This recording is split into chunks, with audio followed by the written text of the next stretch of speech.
گارا لے کر جا رہے تھے، حضرت عمر نے ان کو آواز دی، بھائی تم میں سے کس کی شادی نہیں ہوئی؟ ایک مزدور نے کہا جی میری شادی نہیں ہوئی، تو حضرت عمر نے کہا آ جا اس شہزادی کے ساتھ تیرا نکاح پڑھواؤں۔ غلاف کعبہ کو پکڑ کر آپ مانگ رہے ہیں اللہ اسلام کی عزت کے لیے عمر بن خطاب دے دے۔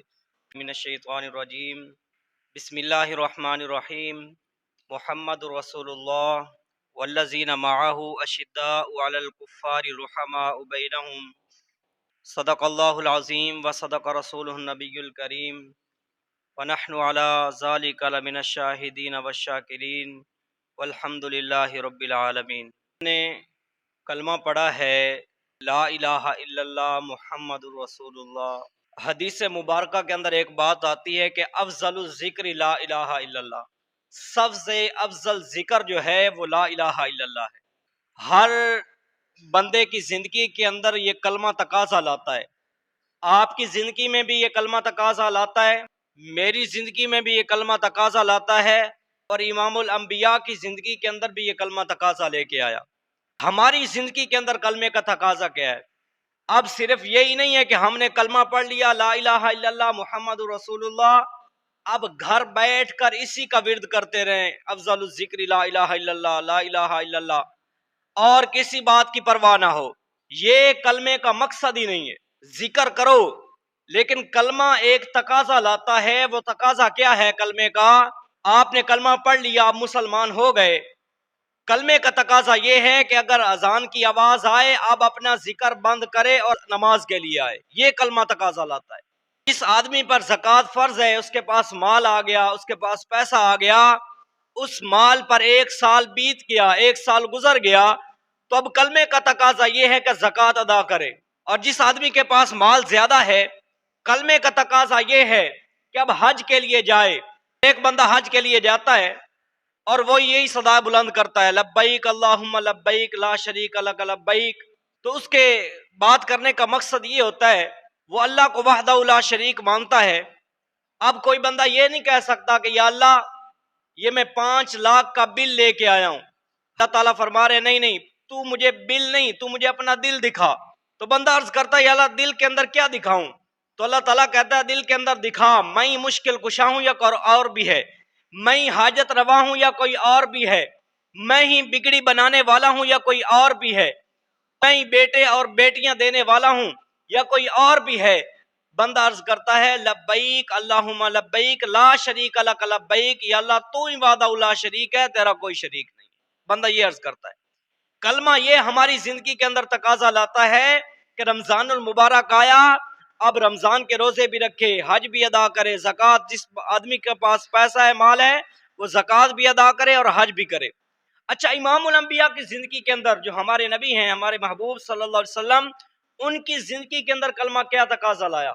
ان کی زندگی کے اندر کلمہ تقاضا لایا، انہوں نے غلاف کعبہ کو پکڑ کر یہ بات ارشاد فرمائی اللہم اعز الاسلام بعمر بن الخطاب، یا اللہ اسلام کی عزت کے لیے عمر بن خطاب دے دے، اسلام کی عزت کے لیے۔ امام الانبیاء کی زندگی کے اندر کلمہ یہ تقاضا لایا۔ بات یاد رکھیں، باقی حضور کے جتنے بھی صحابی ہیں وہ مرید مصطفیٰ ہیں، حضور کے مرید ہیں، ایک ہی مراد ہے جس سے حضور علیہ الصلوۃ والسلام نے غلاف کعبہ پکڑ کر مانگا، وہ حضرت عمر رضی اللہ تعالیٰ عنہ کی شخصیت ہے۔ غلاف کعبہ کو پکڑ کر آپ مانگ رہے ہیں اللہ اسلام کی عزت کے لیے عمر بن خطاب دے دے۔ پھر اللہ تعالیٰ نے اسلام کو ایسی عزت بخشی کہ جب حضرت عمر رضی اللہ تعالیٰ عنہ نے کلمہ پڑھا لا الہ الا اللہ محمد رسول اللہ، صحابہ کرام نے نعرہ تکبیر بلند کیا اور حضرت جبریل آئے، حضور سے عرض کی یا رسول اللہ عمر کے اسلام لانے پر خوشی ہو رہی ہے؟ حضور نے فرمایا ہاں عمر کے اسلام لانے پر خوشی ہو رہی ہے۔ تو حضرت جبریل نے عرض کی یا رسول اللہ صرف آپ ہی نہیں خوش ہو رہے، یا آپ کے صحابہ ہی صرف خوش نہیں ہو رہے بلکہ آسمان کے فرشتے بھی خوش ہو رہے ہیں کہ آج عمر اسلام لے کے آیا ہے، آج عمر ایمان لے کے آیا ہے۔ حضرت عمر رضی اللہ تعالیٰ نے حضور سے پوچھا یا رسول اللہ نماز ہم یہاں پر کیوں پڑھتے ہیں، چھپ کر نماز کیوں پڑھتے ہیں؟ تو حضور علیہ الصلوۃ والسلام نے فرمایا یہ جو مشرکین مکہ ہیں یہ میرے صحابہ پر ظلم کرتے ہیں۔ تو حضرت عمر نے کہا یا رسول اللہ نہیں، آج چھپ کر نماز نہیں پڑھیں گے، آج کعبہ کے اندر نماز پڑھیں گے۔ جو در کعبے کا کھلوائے اسے فاروق کہتے ہیں، جو رب کا دین منوائے اسے فاروق کہتے ہیں، جو دم ہجرت نکلا اور للکالا پجاری کو ابو جہل ابو لہب اور ہر بدبخت ناری کو حلالی ہو تو روکو آج عمر کی اس سواری کو، جو کفر کو خوب تڑپائے اسے فاروق کہتے ہیں، جو رب کا دین منوائے اسے فاروق کہتے ہیں۔ حضرت عمر رضی اللہ تعالیٰ عنہ کی بدولت اللہ تعالیٰ نے اسلام کو وہ عزت بخشی جس کے بارے میں حضور نے ایک تاریخی جملہ ارشاد فرمایا۔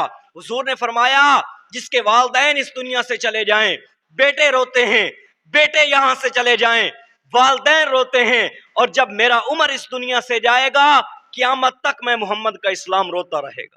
جس کے بارے میں حضور نے فرمایا میرا عمر جہاں سے گزر جائے وہ راستہ شیطان بھی چھوڑ دیتا ہے۔ جس کے بارے میں حضور نے فرمایا عمر میں نے جنت کے اندر تیرا ایک محل دیکھا ہے، اور میں نے جبریل سے پوچھا یہ محل کس کا ہے؟ مجھے بتلایا گیا یہ محل ایک قریشی کا ہے، میں سمجھا شاید میرا ہوگا۔ جب جبریل سے میں نے پوچھا یہ محل کس کا ہے تو جبریل نے مجھے عرض کی یا رسول اللہ یہ محل آپ کے غلام عمر بن خطاب کا ہے۔ یہ کون عمر ہے جس نے 900 جامع مساجد تعمیر کروائی اپنی خلافت کے اندر؟ یہ کون عمر ہے جس نے 4000 مساجد تعمیر کروائیں؟ یہ کون عمر ہے جس نے 22 لاکھ مربع میل پر اسلام کا پرچم لہرایا؟ یہ کون عمر ہے جو سادگی اتنی کے اندر رہتا ہے کہ مہینے میں 1 مرتبہ گوشت کھاتا ہے؟ جو سادگی جس کی اتنی ہے کہ جھاڑو خود دیتا ہے، غریبوں کے مٹکے اور بیوہ عورتوں کے مٹکے خود بھر کے ان کے گھروں کے اندر پہنچاتا ہے؟ جو سادگی جس کی اتنی ہے کہ اس نے جو کپڑا پہنا ہوا ہے اس پر 17 پیوند لگے ہوئے ہیں۔ ایک روم کے بادشاہ نے ایک قاصد بھیجا کہ امیر المؤمنین کے پاس جاؤ اور وہاں جا کر ان کو یہ ہدیہ دو۔ وہ قاصد جو تھا وہ مدینہ کے اندر پہنچا تو اس نے پوچھا بھئی تمہارا سردار کدھر ہے؟ تو لوگوں نے بتایا کہ ہمارا سردار نہیں ہوتا، ہمارا امیر المؤمنین ہے۔ تو انہوں نے کہا، اس قاصد نے پوچھا بھئی تمہارا امیر المؤمنین کدھر ہے؟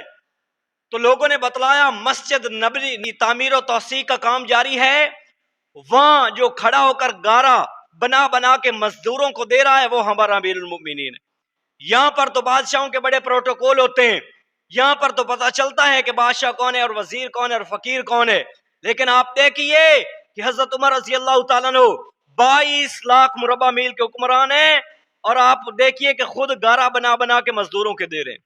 وہ قاصد جو تھا وہ پہنچا، اس نے کہا حضرت میں آپ کے لیے ہدیہ لے کے آیا ہوں۔ ہدیہ کیا تھا؟ ایک زہر کی شیشی۔ حضرت عمر سے کہنے لگا آپ جہاں پر آپ کے اپنے دشمن کے راستے پر ڈالیں گے وہ اس کی بدبو کے ساتھ مر جائے گا، اس کی سمیل اتنی ہے کہ وہ دشمن آپ کا مر جائے گا۔ حضرت عمر نے وہ شیشی کو کھولا، زہر والی کو، جو جاتا حضرت عمر نے بسم اللہ پڑھی اور ساری وہ شیشی زہر کی پی گئے۔ وہ جو قاصد تھا وہ لانے والا وہ بے ہوش ہو کر گر جاتا ہے، جب اسے ہوش ہوتا ہے وہ کہتا ہے آپ زندہ ہیں؟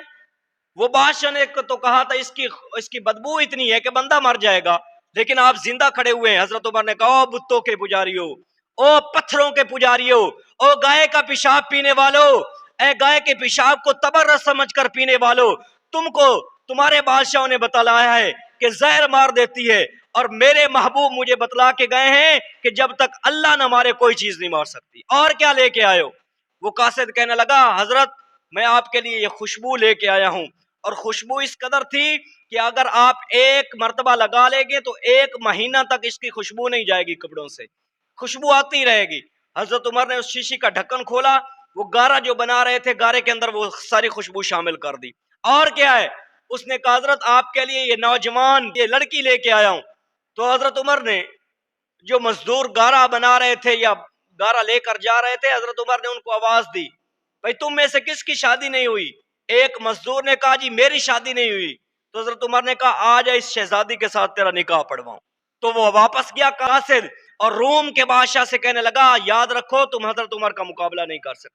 ایک چرواہا تھا بکریاں چرانے والا، اس کی بکری کو نا بھیڑیا کھا گیا، تو وہ کہنے لگا لوگوں، سارے لوگوں کو اکٹھا کر لیا، وہ کہنے لگا لوگوں آج حضرت عمر کا وصال ہو چکا ہے، حضرت عمر انتقال کر چکے ہیں۔ وہ کہنے لگا آپ ہزاروں میل یہاں پر کھڑے ہوئے دور، آپ کو کیسے پتا چل گیا کہ حضرت عمر کا انتقال ہو گیا ہے؟ وہ کہنے لگا جب تک حضرت عمر زندہ تھے کسی بھیڑیے کی مجال نہیں تھی کہ وہ بکری کو کھا جائے، آج میرا بکری جو ہے وہ بھیڑیا کھا گیا ہے، مجھے پتا چل گیا کہ حضرت عمر کا انتقال ہو گیا ہے۔ جب پتہ کروانے پر پتا چلا کہ واقعی حضرت عمر رضی اللہ تعالیٰ عنہ کا انتقال ہو گیا ہے اور وہ اس دنیا سے وصال کر چکے ہیں، اللہ تعالیٰ نے ان کو شہادت کا مرتبہ دے دیا ہے۔ اتنی خوشخبریاں ملنے کے بعد حضور فرما رہے ہیں لو کان بعدی نبی لکان عمر، اگر میرے بعد کوئی نبی ہوتا تو وہ عمر ہوتا۔ اتنی خوشخبریاں ملنے کے بعد پیچھے ہاتھ باندھ لیتے اور عرض کرتے یا اللہ اگر تو نے عمر کو معاف نہ کیا تو عمر ہلاک ہو جائے گا۔ تو آپ حضرات سے یہ درخواست کرتا ہوں، چاہے آپ لوگ بیٹھے ہوئے ہیں یا اس ویڈیو کے ذریعے جو پیغام پہنچ رہا ہے، صحابہ کرام کی سیرت پڑھیں، صحابہ کرام سے پیار کریں، اور یاد رکھیں ایک واقعہ عرض کر دیتا ہوں، جس طرح صحابہ سے پیار ہے اسی طرح اہل بیت سے بھی پیار ہے، جس طرح صحابہ سے محبت ہے اسی طرح اہل بیت سے بھی محبت ہے، جس طرح صحابہ کے ساتھ ہمیں عشق ہے اسی طرح اہل بیت کے ساتھ بھی ہمیں عشق ہے۔ اور میں کہا کرتا ہوں جس ترازو پر لکڑیاں تولی جائیں وہاں ہیرے نہیں تولا کرتے، جس ترازو پر جس تکڑی پر سونا اور چاندی تولے جائیں وہاں لکڑیاں نہیں تولا کرتے، وہاں لوہے کو نہیں تولا کرتے۔ تم نے صحابہ کو تولنا ہے قرآن کے ترازو میں تول یا محمد کے فرمان کے ترازو میں تول، تاریخ کے ترازو میں صحابہ کرام کو نہ تول۔ حضرت عمر رضی اللہ تعالیٰ عنہ بیٹھے ہیں، عبداللہ بن عمر جو حضرت عمر کے بیٹے ہیں وہ ان سے ملنے کے لیے آئے، ملاقات کے لیے آئے، امیر المومنین ہیں حضرت عمر رضی اللہ تعالیٰ عنہ۔ تو دیکھا بیٹے نے عبداللہ بن عمر نے کہ امیر المومنین کے ساتھ کچھ لوگ جو سفیر ہیں، باہرلے ممالک کے سفیر ہیں، وہ ملنے کے لیے آئے۔ حضرت عبداللہ بن عمر کو اجازت نہیں ملی اندر جانے کی۔ تھوڑی دیر کے بعد حضرت حسین بھی آ گئے۔ حضرت عبداللہ بن عمر کو دیکھ کر حضرت حسین بھی باہر ہی بیٹھ گئے۔ تھوڑی دیر کے بعد جب حضرت عبداللہ بن عمر کو اجازت ملی اندر جانے کی، حضرت حسین بھی ساتھ داخل ہو گئے۔ اب حضرت عمر رضی اللہ تعالیٰ عنہ حضرت حسین کو دیکھ کے کھڑے ہو گئے اور ماتھے پر بوسہ دیا اور کہا بیٹا تو کب سے آیا بیٹھا ہے؟ انہوں نے کہا امیر المومنین میں کافی دیر سے آیا بیٹھا ہوں۔ میں نے کہا یہ اپنا بیٹا جو عبداللہ بن عمر ہے وہ بھی باہر، آپ کا بیٹا بھی باہر بیٹھا ہوا ہے، میں تو علی کا بیٹا ہوں۔ حضرت عمر کی آنکھوں سے آنسو آ گئے اور کہا بیٹا یہ آج جو عمر 22 لاکھ مربع میل کا حکمران ہے یہ تیرے نانے کے جوتوں کا صدقہ ہے۔ عمر تو وہ تھا جسے اونٹ چرانے نہیں آتے تھے، عمر تو وہ تھا جسے بکریاں چرانے نہیں آتی تھی۔ اور کہنے لگے حضرت عمر بیٹا حسین مجھے وہ وقت بھی یاد ہے جب میرا اونٹ ایک گم ہو گیا اور میرے باپ نے میرے منہ پر تھپڑ مارے اور کہا عمر تجھے اونٹ چرانے نہیں آتے تو بڑا ہو کر کیا کرے گا؟ آج 22 لاکھ مربع میل کا حکمران ہوں تو یہ میرے نبی کے جوتوں کا صدقہ ہے اور تیرے نانے کے جوتوں کا صدقہ ہے۔ یاد رکھو صحابہ اور اہل بیت یہ ایک ہی چیز ہیں۔ صحابہ کرام حضور علیہ الصلوۃ والسلام کے در والے ہیں اور اہل بیت حضور کے گھر والے ہیں۔ دونوں سے محبت کرو گے تو نجات پاؤ گے، جنت کے اندر جاؤ گے۔ میرے نبی نے فرمایا جس بندے نے میرے صحابہ کے بارے میں بغض رکھا، خاص طور یہ جو 10 صحابہ ہیں ابو بکر عمر عثمان و علی، عبد الرحمن ابن عوف، حضرت سعد، حضرت سعید اور عشرہ مبشرہ کے صحابہ کرام ہیں، ان کا جو بغض لے کر اپنے سینے کے اندر جو مر گیا، جس صحابی کا بغض وہ بندہ اپنے سینے کے اندر لے کر مر گیا، اس نے نمازیں اتنی پڑھی تھی کہ ان کے ماتھے پر نشان پڑ گئے تھے، انہوں نے روزے اتنے رکھے تھے، ان کی کمر جو تھی ان کے پیٹ کے ساتھ لگ گئی تھی۔ اگر میرے صحابی ایک صحابی کا بغض بھی لے کر مر گیا تو اللہ تعالیٰ الٹے منہ جہنم کے اندر ڈالے گا۔ تو یاد رکھو صحابہ سے پیار اور اہل بیت سے پیار۔ آج بس یہی میری بات ہے اور درخواست ہے آپ کو بھی، اور اس ویڈیو کے ذریعے جس بندے تک پہنچے گی اس کو بھی میرا یہ پیغام ہے، خدا را صحابہ کرام سے پیار کریں اور اہل بیت سے پیار کریں۔ انہی لوگوں کی وجہ سے حضور نے فرمایا اصحابی کا نجوم فبأیہم اقتدیتم اہتدیتم۔ اللہ تعالیٰ قرآن مجید کے اندر فرما رہے ہیں کلم وعد اللہ الحسنی۔ حضور کی حدیث مبارکہ میرا ہر صحابی ستاروں کی مانند ہے، جس کی بھی پیروی کرو گے ہدایت پائے جاؤ گے۔ کلم وعد اللہ الحسنی، قرآن مجید اللہ تعالیٰ فرما رہے ہیں میرے محبوب تیرا ہر صحابی میں نے اس کے لیے جنت کا وعدہ کیا ہے، تیرے ہر صحابی کو جنت دوں گا۔ تو یاد رکھو جو جنت کے اندر جا رہے ہیں، جن کو دنیا کے اندر سرٹیفکیٹ مل چکے ہیں، نقش قدم پر چلو۔ اللہ تعالیٰ سے دعا ہے کہ اللہ تعالیٰ ہمیں اہل بیت سے، صحابہ کرام سے محبت نصیب فرمائے۔ وآخر دعوانا